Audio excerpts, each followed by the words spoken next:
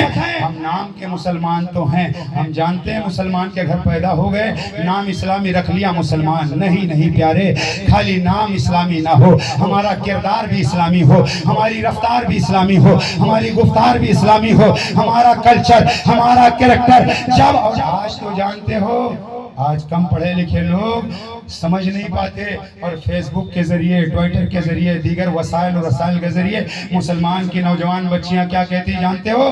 ہمارا جسم ہماری مرضی، ہمارا جسم ہماری مرضی۔ میں کہتا ہوں اسلام کا کلمہ پڑھنے کے بعد تمہاری مرضی نہیں چلے گی، مرضی میرے حبیب کی چلے گی، مرضی میرے رسول کی چلے گی۔ اگر ہماری ماں بہن، ہماری بیٹیاں سیدہ فاطمہ کا کردار کو لے کر کے زندگی گزارے، تو جو پردے میں حفاظت ہے وہ بے پردگی میں حفاظت نہیں ہے۔ اس لئے کہ حجاب یہی وجہ ہے۔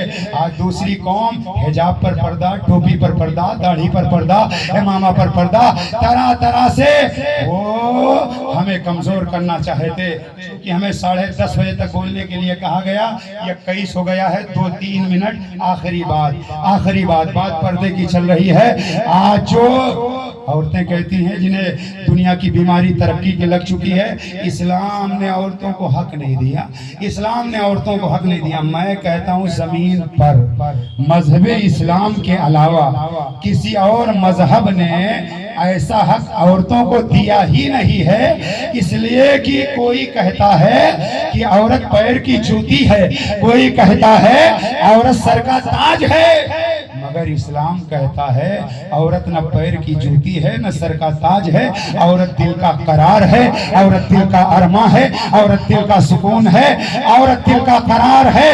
اور مذہب اسلام نے عورت کا مقام متعین کر کے بتا دیا ہے، عورت جتنا پردے میں رہے گی اس کی عصمت کی حفاظت ہوگی۔ اور یہی وجہ ہے کہ جہاں جہاں بے پردگی ہے وہاں عزتیں نیلام ہو رہی ہیں۔ میں نے کئی جگہ پر کہا، آج پھر یہی کہتا ہوں، عورتوں کی حفاظت پردے میں ہے، حجاب میں ہے۔ اسلام کا قانون اگر نافذ کر دیا جائے، عورتیں چوراہوں پر بھی بچیں گی، گھروں میں بھی بچیں گی، پارکوں میں بھی بچیں گی۔ پردے کے اندر رہ کر کے جو زندگی میں مزہ ہے وہ بے پردگی میں نہیں ہے۔ اور آج ہمارے نوجوانوں میں بھی دین کی دوری کا نتیجہ یہ ہے کہ ہم اپنے گھروں میں اتنا چھوٹا کپڑا پہن لیتے کہ ہمارا یہ گھٹنا کھلا رہتا۔ مسلمانوں، اسلام میں مرد کے لیے ستر عورت کیا ہے؟ ناف سے لے کر کے گھٹنوں کو چھپانا، یہ ستر عورت ہے۔ گھر میں جب جوان بیٹا اگر چڈھا پہن کر، چھوٹا لباس پہن کر کے گھر میں ستر پوشی نہیں کرے گا، ماں بھی گھر میں ہے، جوان بہن بھی ہے، بھائی بھی ہے، بھابھی بھی ہے، لہذا گھر میں رہو، مرد ہو تو جو ستر عورت بتایا گیا ہے آپ اپنے بدن کو چھپا کر رہو۔ اور گھر میں اگر غسل کرنا ہے یا میدان میں تو ستر عورت ڈھانپ کر کے غسل کیا جائے، کیونکہ ہمارے گھر میں بچے بھی رہتے، بچیاں بھی رہتی۔ یہی وجہ ہے کہ ہمارے آئیڈیل بمبئی کے ہیرو نہیں ہیں، ہمارے آئیڈیل ناچنے اور گانے والے نہیں ہے، ہمارے آئیڈیل مدینے کے سلطان ہیں، ہمارے آئیڈیل ابو بکر صدیق ہیں، ہمارے آئیڈیل صحابہ کرام ہیں، ہمارے آئیڈیل اہل بیت اطہار ہیں، ہمارے آئیڈیل اولیاء کرام ہیں۔ اللہ تعالی ہم سب کو سیرت رسول کی روشنی میں زندگی گزارنے کی توفیق عطا فرمائے، اور محبت اور پیار کے ساتھ زندگی بسر کرنے کی توفیق عطا فرمائے۔ یہ محفل نور زندہ باد، پائندہ باد۔